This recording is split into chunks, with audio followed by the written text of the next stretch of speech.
B'Shem Hashem na'aseh v'natzliach.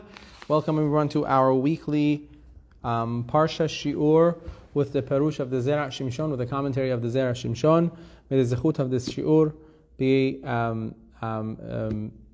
for the Refuah Shelema of Kol Chole Am Yisrael, especially those that are injured or sick. May Hashem give them a Refuah Shelema. And it should also be Leilu Nishmat.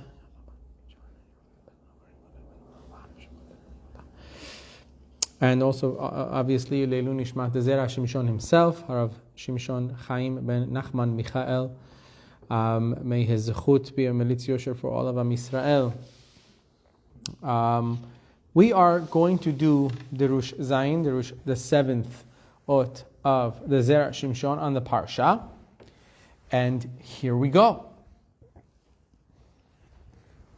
The Pasuk says, Kaved lev Paro. In Perek Zayin, 7th chapter of Shemot, Pasuk Yud Daled, Pasuk 14, says that Paro's heart is hard.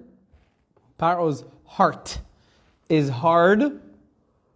And he refuses to send the people. He refuses to send Bnei Israel out of Egypt.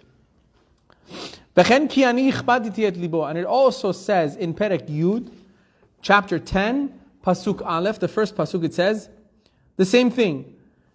Ki ani hichbaditi et libo. I have hardened his heart. Hashem says, I have hardened Paro's heart. Kashe, and this is difficult. Let's understand why this is difficult in a few senses. Lama tala katuv hakeshi lev shel Paro b'lishon kaved. Why is it that the hardness of Paro's heart has been described as kaved? Kaved generally in Hebrew means what? Heavy. It means heavy. Right? As we see in the Parsha later on also, when the Torah wants to say that Hashem hardened Paro's heart, it says, Vehechzakti et lev Paro. Chazak means strong, to stiffen. I stiffened Paro's heart. But in the beginning it says kaved. Right? So why the use of an unnatural terminology to say that Paro was being stiff-necked or being, what's the word? Stubborn. Yeah? For lack of a better word. Or it is the better word. So this is kasher. This is difficult to understand. Why use the word kaved? Velama bechol pa'am yizkir milat lev v'yechazak lev Paro v'yechazak Hashem et lev Paro. And also we have to understand is why are we mentioning the heart of Paro each time? V'yechazak lev Paro or kaved lev Paro. What's with the heart? Why does it have to really dafka say that Paro's heart was hardened? Why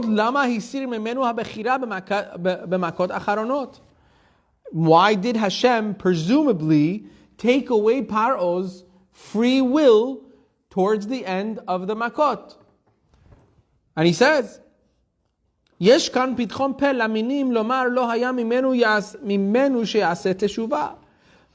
is literally giving a chance to those that like to find problems with the Torah to say, oh look, God took Paro's decision-making away. He had no free will. He was incapable of doing teshuvah. So what do you expect? Hashem literally punished him for wanting to punish him. Or Hashem literally punished him when he had no way out of the punishment. That's not fair. That's God. When people want to find problems, they'll find problems. So he's saying this makes it even worse. How could we say that Hashem took away Paro's free will? His heart got hardened after the seventh time, or was like at what stage his heart got? After the sixth. The sixth one? Yeah. 7 and 8 and 9. No. Fifth? After the seventh. 8, 9, and 10 already were when it says Hashem hardened his heart. Right? But before that, it says he hardened his own heart. But we have hardening heart everywhere. So the question is, what's with the hardening of the heart? Why even mention the heart? What does the heart have to do with the hardening? Why is him being stiff-necked have to do with his heart? We're going to go through that a little. Sorry, one question.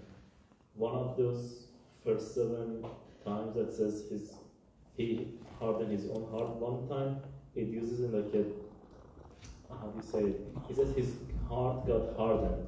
It doesn't say he hardened. Right, or his heart got hardened. That could be God's act. Well, if it was God's act, it would say just like the rest of them, and Hashem hardened his heart, or Hashem made his heart stiff. It doesn't say that. So it's actually referring to him. And we'll see how that makes sense here.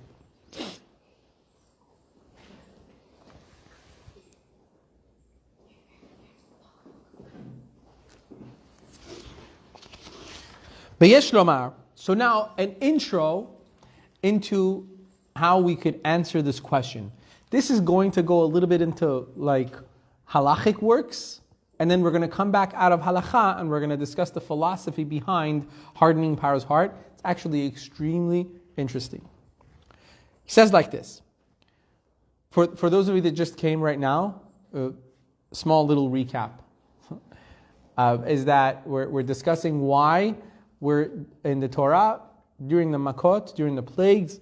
The Torah says that uses the word kaved when it says kaved lev paro, Paro's heart had become hardened, or v'chen, and also it says ki ani ichbadti et libo, I have hardened Paro's heart. First of all, the word kaved is not the right word to use. As we see later on in the parsha, it says v'chizakti et lev paro. V'chizakti means I made a Paro's heart stronger or stiff. It's a better word used. So why are we using kaved once and then later on, or twice, and later on we're using chazak. And then he says, why even mention Paro's heart? What does it have to do with Paro's heart? Right? And the other thing is, why is Hashem taking away the bechira? Why is Hashem taking away Paro's free will?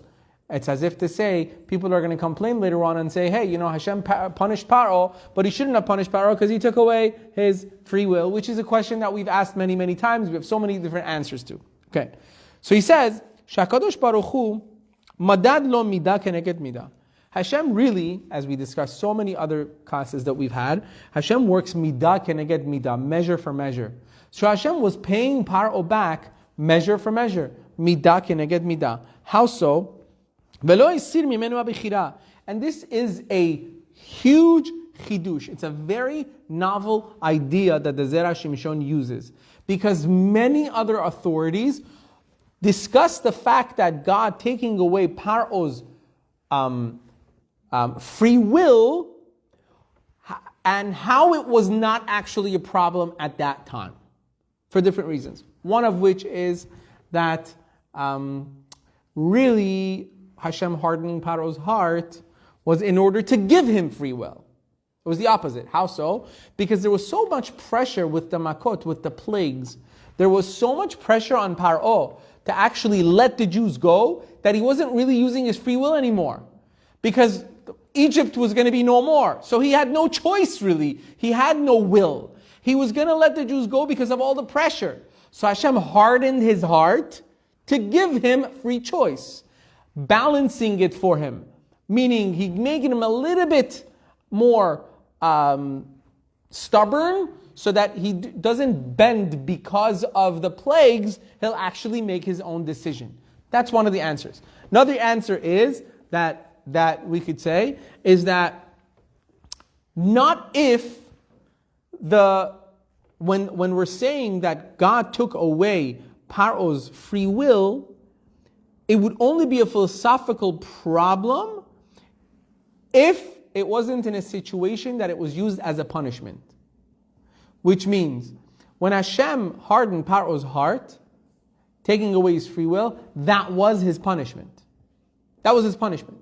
Hashem basically said, look, I've given you a lot of time to use your free will for the good. You decided not to. Therefore, your punishment will be you yourself, against yourself. Your punishment will be that I'm taking away your bechira, I'm going to take away your free will, so that now you can't do teshuvah. We've seen this in many works, that it says that Reshaim, those that are wicked, and they want to continue in their wickedness, so to speak, Hashem doesn't help them do teshuvah. Hashem makes it kind of difficult for them to do teshuvah, because I tried to help you 30 years, 40 years, 50 years, and you would not nudge, now you know what? I'm just going to leave you to yourself. You're going to be your own worst enemy. That's what happened with Paro. These are some of the explanations using free will. Here, the Zera Shimshon gives a very big chidush. He says Paro's free will was not taken away, period, at all. Which to me was a chidush. It wasn't taken away. No, don't even talk about free will, because Paro had 100% of his free will to the end. Even when Hashem says he hardened his heart, at that point, maybe you could say, you could use the shot that I just gave you right now, but at least from the beginning until the 6th, no, it was nothing to do with his free will. And he explains like this.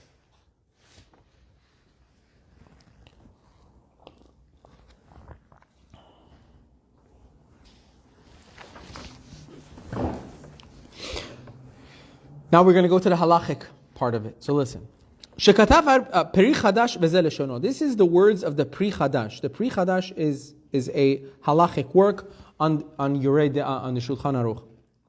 He says, he wrote, the Peri Chadash writes, that it is written in the Sefer Beit Chadash, which is the Bach. We call it the Bach. It's written in the Bach. Kibalti shema'aseh haya shenimtza etzem betoch halev. It says, I have heard, or I received, that what? That there was an incident once where there was a bone found in a heart. Okay, in the Pri Chadash is discussing how does an animal become a terefa, right? You have animals, and when you shecht an animal, then you have to check the insides to see if the animal is healthy. And then there are things that in halacha are discussed as to how do you decide this animal is healthy for you to be able to eat it. If there are defects found inside, especially the main arteries of the animal, that would say that the animal would not have survived an entire year, that animal is a terefa, you can't eat it anymore. Meaning, if the outcome is that you found something in the animal where if the animal was still living and you hadn't shechted it, would not have survived the year, then it's a terefa. It was a sick animal, it was on its way to die, you can't eat it anymore. So now, he says that he found that there was an incident where they shechted an animal, it was actually a deer, and they found a bone in the deer's heart. And the chachamim of the generation made it kosher, and they said it's fine, you could still eat the animal. Chidush, right? Veichshir chachmei hador, and the chachamim of that generation made this animal kosher, and they said it's fine. Why? Lefi shekach nimtza belev hatzvi, because this is actually something you do find in the heart of deers. It's something that could happen. It doesn't necessarily mean that the deer is sick or was a terefa. You could find such things. Imagine a bone in the heart. Okay? Shemitkasheh hadam v'naseh etzem. How does this bone, where's this bone from? It's not that something cracked in the body of the animal went to the heart. No, it grew in the heart, and it actually is not a bone. It's blood that becomes hardened, and it becomes like bone inside the heart. It's a bone-like material that forms inside the heart of this animal that becomes bone, but it's really blood, a form of blood clots, a rock-hard blood clot, bar minan. I researched this in Google. It's very interesting. Very interesting stuff. These are the Mefarshim on the Shulchan Aruch from hundreds of years ago, and you will be amazed as to what you find in the internet about it now. The exact animals that they say you find these things in are in, as I researched, I found. It's nuts! You'll see. I find these things so amusing, so unbelievable, right? He says, "Ve'efshar sheyeh nimtza kach lif'amim bebehema." And he says that sometimes you could actually find these in domesticated animals as well. So he said this was found in a deer, which is not a domesticated animal. Deers are wild animals, even though they're kosher. But he says these could be found in domesticated animals as well, like sheep, cows. And Atkan, he says, this until here was the quote of the Bach. This was the Peri Chadash writing what the Bach wrote. And he says, but the truth is, im kibalato kabbalah, if this was something that you actually heard, he says, en lilmod mimenu lish'ar. He says, you can't say that it could be found in other animals as well. You heard about the deer, then you should just quote and say, this is about the deer only. Don't say you could find it in other animals, domesticated animals either. It couldn't be.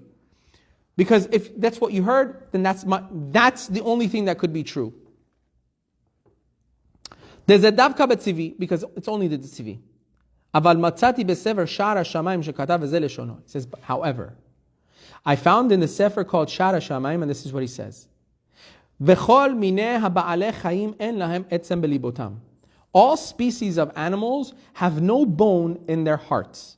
Milevad, except min hasus uv min echad shel hashvarim. It says there's a type of a horse and a type from the species of the ox, which I found to be, when I was researching it, it said that it is found also in Goats, sheep. No, buffaloes.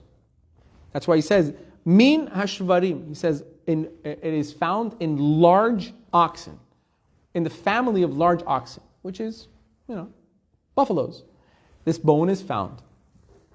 Sheish b'hem etzem lerov godel gufam. He says because they have this bone because their bodies are so big. I guess the heart is so big it needs support. So the heart itself has a bone that holds it inside the animal, so to speak, because it is so large. That's why they have it. So there's two different kinds here. V'tzarich chozek halev, as their heart needs support because it needs strength to hold it up. U'ma'atam, accordingly, behama shenimtza balev shelah etzem, accordingly, an animal which you find a bone in its heart, en banu koach latirah, you cannot make this animal mutar to be eaten. You find the bone inside an animal's, regular animal's heart, it's a terefa. Until you know for a fact that it's from the species that it's natural to have this bone in their heart. If it's not from those species, this bone makes the animal a terefa. Did I do a good job explaining that? Yeah, I didn't do it. So, could get a little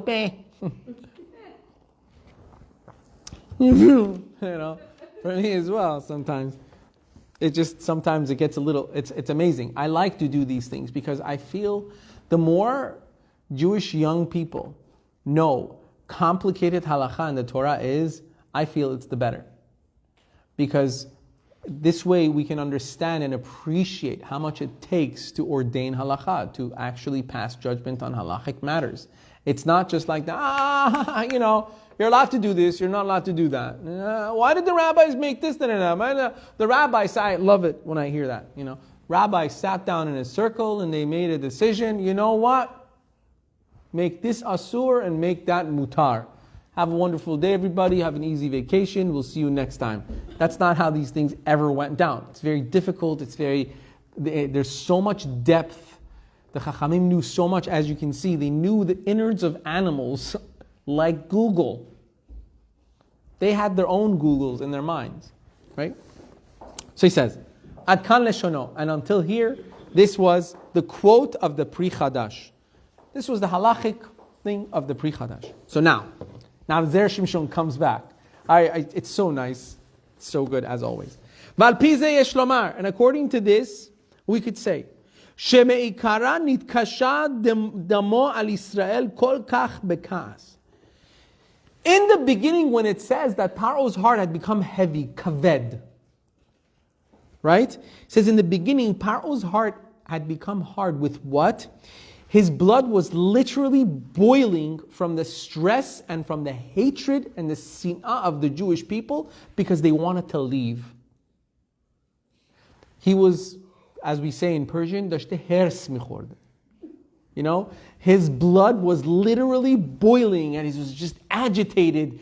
And he was like, right? He was going crazy. His blood was boiling in his heart. And that's when it says v'kaved. Kaved means it became heavy. It became like pooled in his heart. Shenitzrar adam belibo kelev hatzevi. That the blood pooled in his heart, it became hardened in his heart, just like the tzvi, just like the deer. That sometimes would happen, that a blood would clot in his heart, making it like literally a bone inside the heart. V'zeh perush pasuk, and this is the explanation of the part of the pasuk that he says, Paro's heart became hard, and he refuses to let the Jews go. This is what had happened. He had so much hatred, and he was so upset at the fact that the Jews wanted to leave Egypt, he was losing his mind. Because on one side, Moshe Rabbeinu was like literally destroying Egypt, and Paro had nothing to do. All he could do is, I'm not letting them go. And then boom, literally hell would come upon Mitzrayim, and there was nothing Paro can do about it.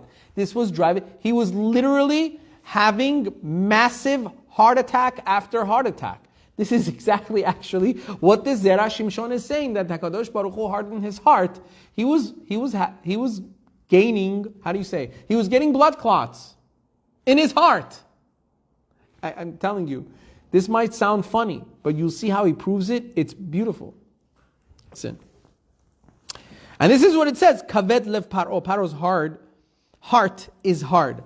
It occurred because of the blood clot, or the pooled blood in his heart. Valken, and due to this,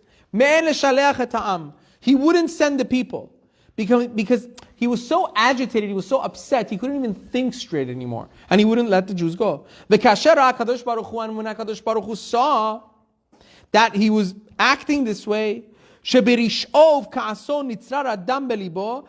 because of his rishut, because of his wickedness, his blood was boiling so much that it was becoming pooled in his heart. He strengthened his heart even more. That does not mean to say that Hashem took away, according to the Zera Shimshon, took away his free will. That's not what it means. It means that he hardened his heart. Vehosif bo etzem. He made it hardened where he had a bone, literally, in his heart. The blood clot became solid. HaKadosh Baruch Hu hechezik, solidified the bone in Paro's heart. This makes it seem like It's a medical show? giving him prolonging his life when he's probably supposed to die in the spot. No, in fact, it's the opposite. He's like the deer with parallel and The deer that has the blood clot in its heart, right? If it's any other animal, it becomes a terefa. This way, Paro, excuse my term, calling him an animal, became a terefa, meaning his life had already been cut short, as if he's not even alive now. You understand? What does a terefa mean? When you shecht an animal and you find that it had a defect that it would not last a year, it means it was already dead. You just cut open a dead animal. It was sick enough that you can't eat it. So he was going to die anyway. Yes. You will see. That's what blood clots do. Lo aleinu, bar minat. You'll see where it's gonna get to it. You'll see. I mean, Zera Shimshon doesn't kid around. Right? Anybody else have any questions? Anything anyone wants to say that I could make fun of for the rest of the shiur? Or okay, here we go. Everyone's sitting there going, "Ain't gonna be next." Vehosif bo etzem. So Hashem puts this bone in his heart, so to speak. Lerov cheskat libo, to even strengthen his heart even more.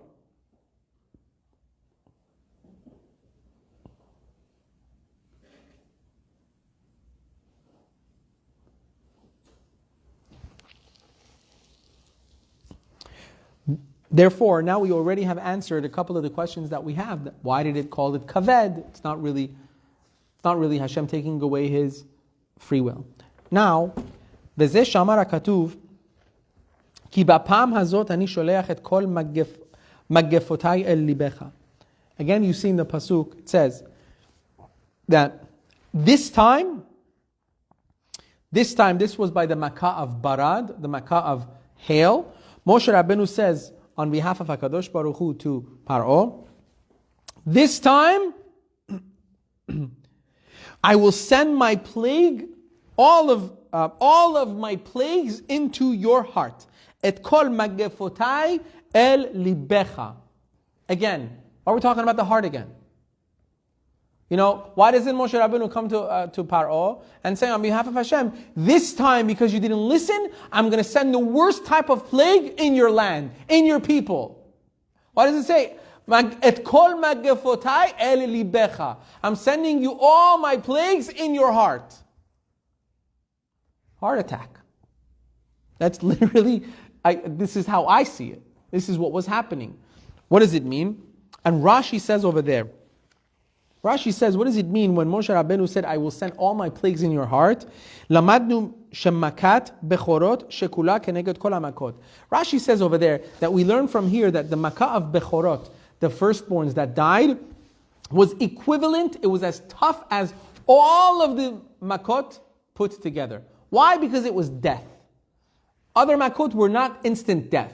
Makat bechorot was instant death. So Rashi says, we see that makat bechorot was equivalent to all the makot. Says, and everybody asks, but this was makat barad. We were at the plague of hail. We're not at makat bechorot yet. We're not at the firstborn makkah yet, the plague of firstborns. Why is Rashi saying here, when Moshe Rabbeinu came to Paro and said, I'm going to send you all the makot into your heart? Rashi says, we see from here, the makat bechorot is equivalent to all of the makot put together. We're not talking about makat bechorot. The next one is going to be barad. It's going to be hail. What just happened here? Be'od, shamakot lo hayu toch libo. And also, the makot were not in his heart. The makot were on the people. So why say in his heart? It says, according to what we just said, now it makes sense. When it says el libecha, in your heart, shehemid lo etzem toch libo. Because HaKadosh Baruch Hu put a sharp bone in Paro's heart, uvaze nitraf. And because of this, Paro became taref. He became a terefa. He was going to die. He was a dead man walking, quite literally. Beda'at Peri Chadash, Keda'at Peri Chadash, according to the Peri Chadash. Ma shelo haya ken mitchila. And this is not what was happening in the beginning. Shelo haya rak nitzrar hadam. This wasn't just the pool of blood literally raging in his heart. Now it had hardened. And because it had hardened, Paro was being recognized as a taref. He was a dead man walking. Va'terafa af ba'adam eina chaya yutbet chodesh. And he says, and a terafa, even in a human being, is not going to live 12 months. It's literally a dead man walking. Kemoshe pasak Peri Chadash beYoreh De'ah siman lamed aleph. This is what the Peri Chadash says in Yoreh De'ah, Siman 31, Seif Katan Zayin, if anyone wants to look at it. Look it up. And because Paro was in a danger of dying now, he's literally going to die. And because by the Makkah of Barad, by the plague of hail, it says, I will send you all my makot in your heart. This shows that Barad actually is equivalent to all the makot, because Barad is also bringing death, just like makat bechorot. So what Rashi is saying is, if the makkah of makat Barad is equivalent to all of the makot, because it just killed Paro, so to speak, how much more so makat bechorot is equal to all the makot, because that one for sure killed all the firstborns.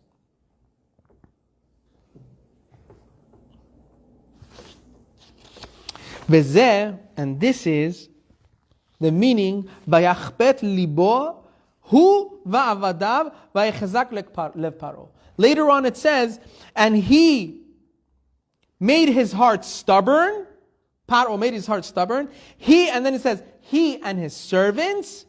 And then it says, Paro's heart became strong. First it says kaved, and then it says vayechazak. Kaved means harden, chazak means strength, given strength. Shenitzrar damam bekirbam, all of his advisors were the same way. They were boiling with rage in their hearts at first. And then vayechazak, and then Hashem hardened the heart with the blood clot in their hearts, all of them.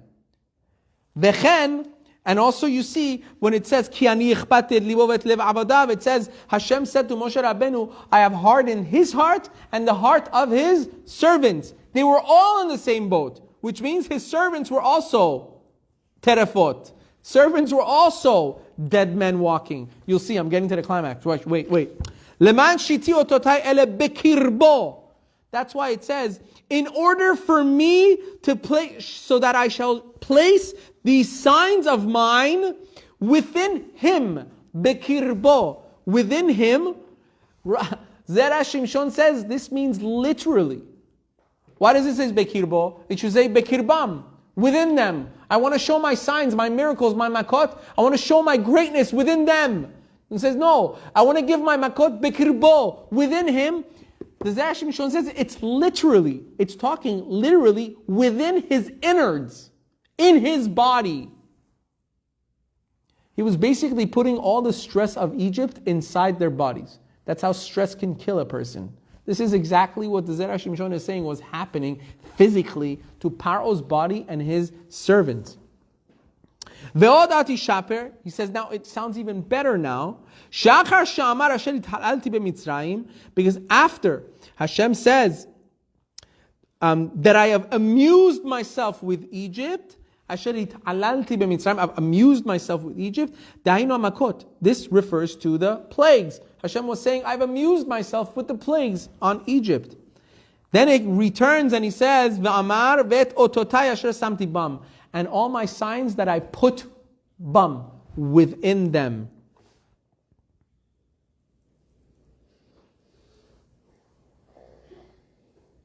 And he says, this is referring to the fatal heart injury that Hashem gave Paro and his avadav, his servants. It says, therefore, listen to this now. Everybody following yet? Is that following yet? You just started following now? Great. Okay. Velachen, on this account, he says, Be'et hamakat bechorot amar Paro. At the time of the plague of the firstborns, what did Paro turn to Moshe Rabbeinu and Aharon HaKohen and say? What did he say? When he said, okay, you know what? Leave. Everybody just leave. Get out. Please leave. It was the last plague. Firstborns had all died. Paro turns to Moshe Rabbeinu and says, okay, please leave, take Bnei Israel with you. And then he adds something else. What does he say? He says, Uverachtem gam oti, and please bless me as well. What does he need a blessing right now? He's trying to get rid of the Jews. What blessing does he need? Okay, you got rid of the problem. Huh? He literally was asking for refuah shelema. He was dying. And he knew that even though he didn't die with makat bechorot, he was gonna die. And so were everybody else around him. So he was telling Moshe Rabbeinu, now that I've released you, uverachtem gamoti, please bless me also. Please. As a last truce. Beracha. He literally was asking for a beracha. From the greatest mevarech. Don't we wish we could get a bracha from Moshe Rabbeinu? It worked. Listen to this. So he says, he was telling them, Hitpalelu alai she'erafeh mimakat levavi. He was saying, please pray for him so that his heart defect will go away. Dum yad Avraham she'itpalel al Avimelech. This has happened before. Avraham Avinu was also asked by Avimelech to pray for Avimelech. When Avimelech took Sarai Menu, Avimelech asked Avraham before he left, he said, okay, Avraham, take your wife and go, but pray. And Avraham Avinu prayed for Avimelech to have a refuah shelema, and it worked. Paro was asking Moshe Rabbeinu at the same time. He wanted a blessing for refuah. You think it's done? We're not done yet. Ubazeh yuvan nami pasuk. Now this pasuk makes sense. What pasuk? Ki amru kulam metim. Because the pasuk says,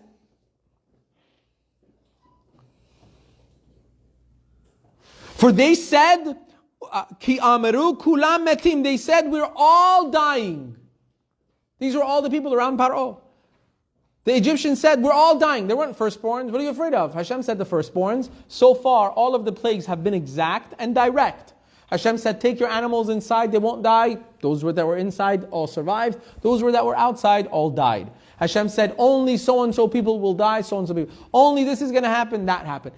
Hashem said, only firstborns died. So why were these people worried now? What, Hashem is getting a sloppy now, chas v'shalom? He's playing a guessing game? Firstborns will die, and I don't know. Whoever is unlucky will die too. That's not what happened. Hashem said firstborns, and He was going to kill the firstborns. So why is it that now the avadim of Paro came to Paro and said, they're all going to die now? They're all dead. Why? For how is it possible that they should all die? Moshe only said, only the firstborns are going to die. So why were they thinking they're going to die now? And if you explain, according to Chachamim, שהיו רואים שאם אין שם בכור גדול בבית מת. It says, even if you want to answer, because there's an answer that says, if one household didn't have a bechor, didn't have a firstborn, Chazal say that in that household, the oldest or the most honorable person would die. Right? So, some people were afraid of that. He says, but still, all of them were afraid that they're going to die because they're the oldest of the families. There was no one that was the youngest or the middle child in their family. Everybody was, you can't give that answer also. So why were they worried?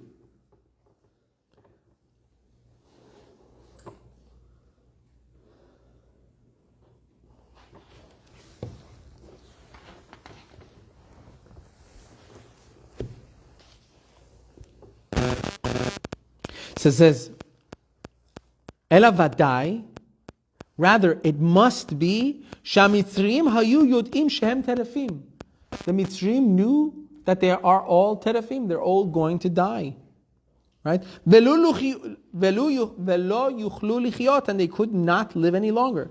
Uchshera'u shemetu af me'otam sheinam bechorot, and when they saw that other people that were not Bechorot also actually did die, which were, let's say, the oldest of their family that had survived, that also died. They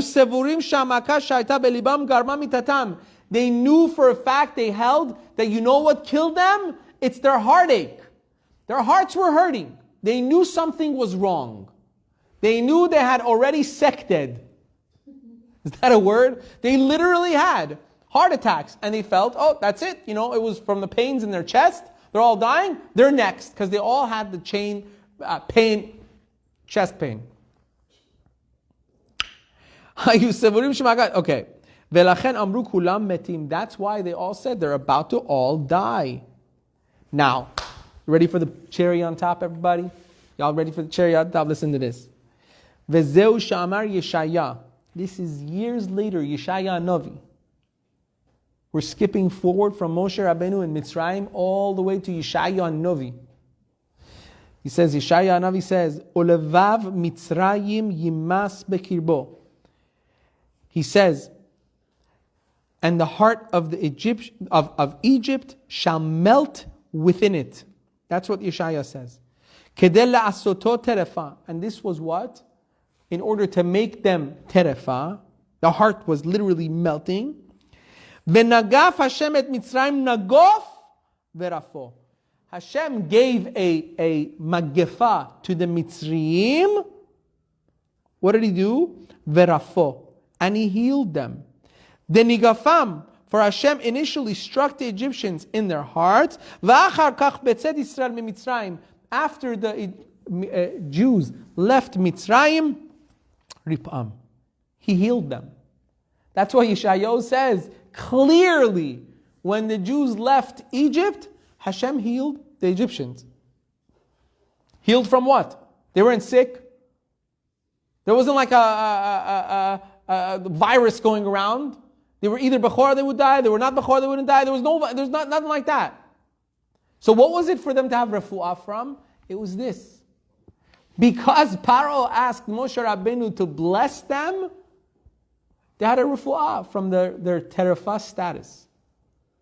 It wasn't because they were afraid that now they're going to, they were in the, they were supposed to be in quarantine and they were too close to someone, they were exposed to something. By the way, I saw a book, it just goes to show what kind of generation we're living in, right? I saw a comic book for kids that depicted all the makot, all of the plagues, and the story of Mitzrayim, right? And then I saw that the Egyptians, I can't make this up, the Egyptians were wearing masks, right? By the makkah of I guess, Dever or Shekhin or something, when they were getting sick, right? They were wearing masks. I'm like, what? How could this be? So I turned the book over and it was actually printed in 2020, right? So because it was printed in 2020, they wanted to make it realistic that the Egyptians were getting sick, so they were all wearing masks. That's what generation we live in order to communicate with children these days and tell them the Egyptians were getting sick, put masks on the pictures. And then the kids are like, that's what happened. Oh yeah, so that's what Shekhin was, or that's what Dever was. There was a virus going around. There was no such thing. No such thing. There was no virus. It wasn't catchy. Only people that were supposed to die would die. The people that were supposed to live would live. This was all orchestrated by Kadosh Baruch Hu to the T, mere perfection. This is what the Zera Shimshon just showed us tonight.